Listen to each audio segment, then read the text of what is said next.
नमस्कार दोस्तों। आज हम प्लेटो के गणराज्य पर चर्चा करेंगे।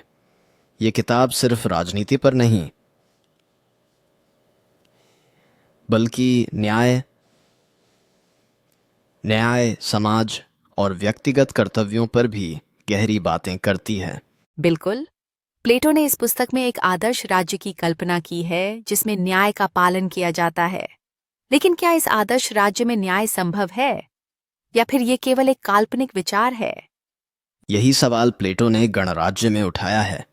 उनका कहना है कि आदर्श राज्य में हर व्यक्ति को उसका काम सौंपा जाता है। एक आदमी का काम उसके स्वभाव और कौशल के अनुसार होता है। तो ये जो एक व्यक्ति एक काम का सिद्धांत है, इसका मतलब क्या है? क्या इसका मतलब है कि समाज में कोई व्यक्तिगत स्वतंत्रता नहीं होगी? अच्छा सवाल। प्लेटो का कहना था कि एक आदर्श राज्य में सभी को अपनी भूमिका मिलती है और वही काम वे सबसे अच्छे तरीके से कर सकते हैं। इसका मतलब ये नहीं कि व्यक्ति की स्वतंत्रता नहीं होगी, बल्कि ये कि समाज के समग्र हित में हर किसी को अपनी भूमिका निभानी होती है। लेकिन प्लेटो ने इस राज्य में किन्नर और नारी के समान अधिकारों की बात भी की थी। तो क्या ये भी आदर्श है? हाँ, प्लेटो ने कहा था कि महिलाएं भी पुरुषों की तरह शासक बन सकती हैं। अशासक अगर उनके पास वही गुण हैं जो एक शासक में होने चाहिए। उनका मानना था कि महिलाओं को वही अवसर मिलना चाहिए जो पुरुषों को मिलते हैं। तो ये कह सकते हैं कि प्लेटो की गणराज्य में कुछ बातें आज भी हमारी सोच को चुनौती देती हैं। उदाहरण के लिए, उन्होंने साहित्य को शिक्षा से बाहर करने की बात की थी। बिल्कुल।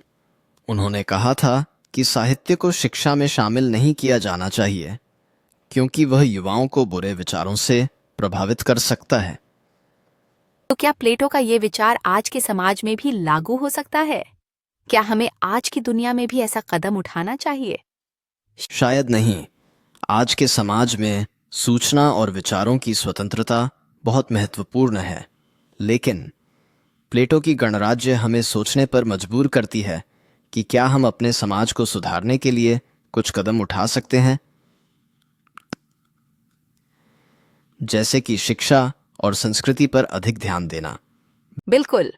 प्लेटो के विचारों में आज भी बहुत कुछ है जिससे हम सीख सकते हैं। उनके गणराज्य को समझने से हमें अपने समाज और राजनीति के बारे में नए दृष्टिकोण मिलते हैं। तो दोस्तों, आज की चर्चा यही खत्म होती है। हमें उम्मीद है कि आपने प्लेटो के गणराज्य के बारे में कुछ नया सीखा होगा।